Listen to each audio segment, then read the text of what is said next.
Bahamas Total Sports, brought to you by Fourth Terrace Diagnostic Center.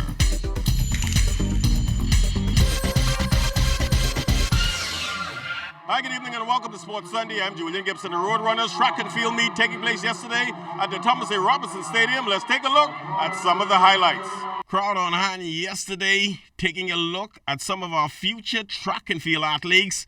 I predict some of these will be future Olympians. In fact, this is my 2024 boys 4x100 Olympic relay team. Boy, they were rolling yesterday. It was good. I came first, and I ran at my fastest. All right, tell me how the second leg went for you. It went very well. How was the competition? Any pressure?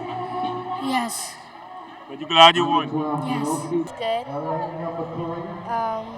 It was kind of hard, and I'm glad I won. It went very well because I couldn't be the person who did come third. You glad you won? Yes, sir. Cannot leave out the little girls. My 2024 girls Olympic 4x100 meter relay team, a first place finish. Good.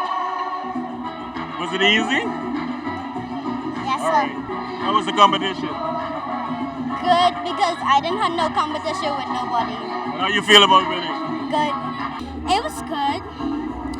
And the people who I was running with was very easy to run with. I thought I could be in the anchor, but my coach didn't put me, so I was just okay, fine.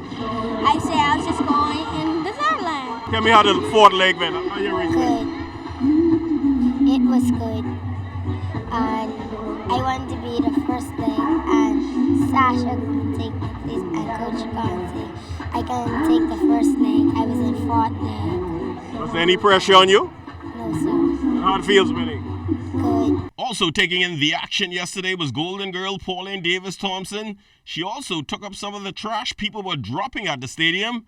In fact, when many persons are now campaigning to get into the house, Pauline and I are on a campaign to keep the Bahamas clean. No, I grew up in the Bahamas in a time when you were taught that cleanliness is next to godliness.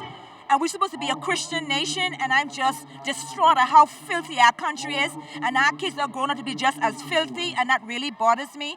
And I'm trying to keep the argument down with NSA.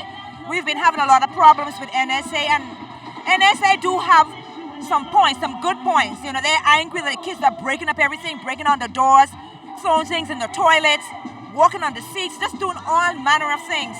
And so what I'm trying to do, I'm trying to avoid some of this argument, and that is why you see me walking around picking up the garbage, you know. But I'm trying to talk to all of these coaches to tell them, listen, you need to talk to your kids.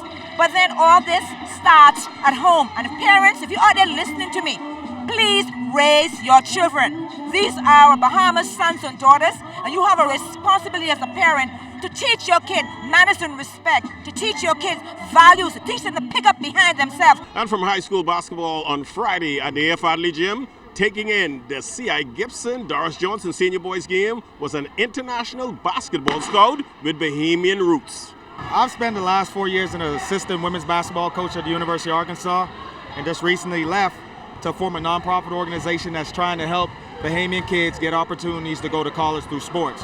And one of the schools that I work with in Arkansas is Providence Christian Academy. You actually have 2 Bahamians there right now, and they're always looking for an opportunity to help Bahamian kids. So I'm using this weekend. I came down specifically to come and just watch some talent and see who I can see and see who I can find here in Nassau, and try and give a kid an opportunity to help make their lives a little better. And from sailing, the countdown is on for the Farmers Ski Regatta. All systems are go. Now, I'd like to encourage Bahamians everywhere to attend this regatta.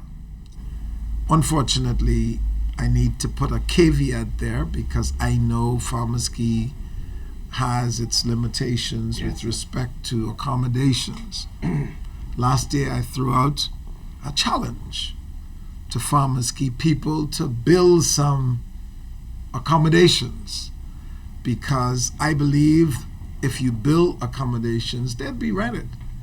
And people probably wouldn't come because they have no place to stay.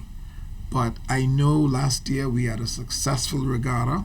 I don't know where the people stay, but we had hundreds. And from sailing, Deputy Prime Minister Philip Brave Davis was recently honored by the Cat Island Sailing Club.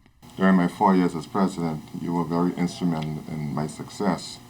You enabled us to repair the Cat Island Sailing Club in New Bight, Cat Island, and we were able to install new air conditioning units. We were able to change the windows, do repainting, and we spent quite a bit renovating it. Also, we were able to have 3 successful regattas, and like I said earlier, this is a small token of appreciation to you. I take my hat off for what you have done. It was very easy for me, as it has been always, to lend whatever support I can for this, for yourself and the regatta. And I thank you for what you've done so far and will continue to do for Cat Island. And after Farmers Gay, it'll be the Barber J, Catch Me If You Can, St. Valentine's Day Regatta. The dates for that, February 18th and 19th at the Montague 4 Shores. Well, that's all the time for Sports on a Sunday. Once again, I'm Julian Gibson. Special thanks, as always, to my hardworking cameraman, Ashley Taylor. Stay tuned. You better forecast is still to come.